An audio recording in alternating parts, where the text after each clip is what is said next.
Okay. Hi, hello everyone. Today we are going to discuss about IUPACI nomenclatures of organic compounds.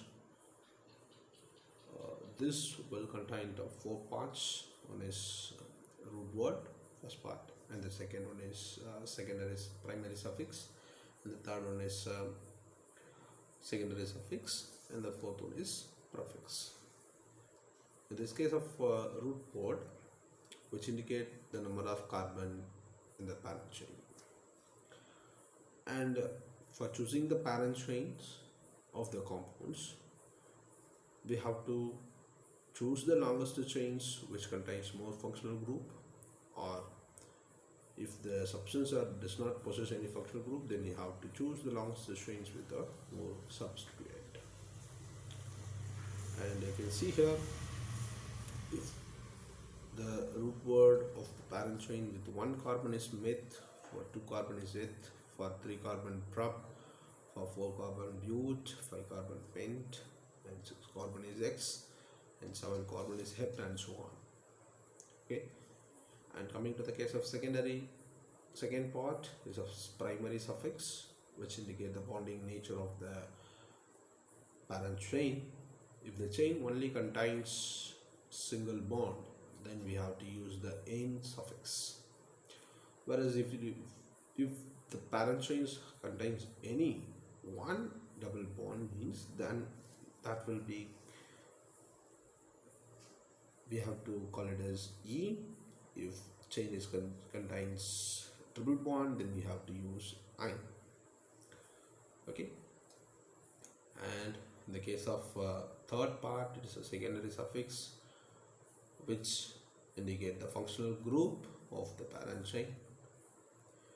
And here there are a lot of functional groups are there based on the priority order or precedence order. This priority order is a very important point, because certain compounds possess more than one functional group. Means based on this priority order, we have to choose one is a functional group and another one is a substituent. Okay.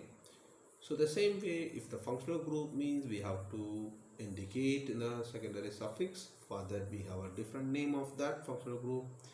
Whereas if any functional groups are going to be mentioned in the prefix, then for that will be possess a different name. So these tables will reveal that. Yes. And the last part is a prefix, which has two parts itself. One is a primary prefix and another one is a secondary prefix. In the case of primary prefix, which indicate the nature of chain, whether the chain is open or closed. If the chain is closed, then we call it as cyclo, whereas if it is open, we didn't use any specific prefix.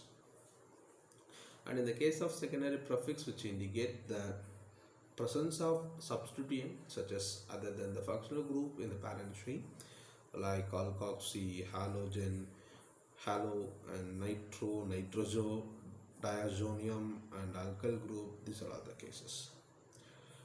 So mainly, if the compounds are possess more than one substituent, then we have to arrange that based on the alphabet order. And very important part, that is a numbering system. So usually you are going to indicate the position of substituent as well as a functional group present in the parent chain where it was located. For that we have to use the numbering system. There are two kind of numbering system is there. One is left to right and another one is right to left. In this case, we have to choose any one of the numbering system for locating the substituent as well as the functional group.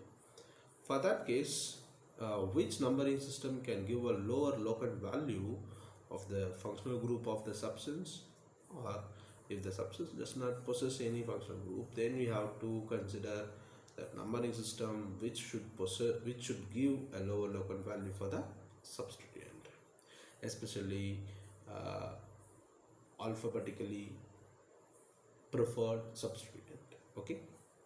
Yes. Thank you.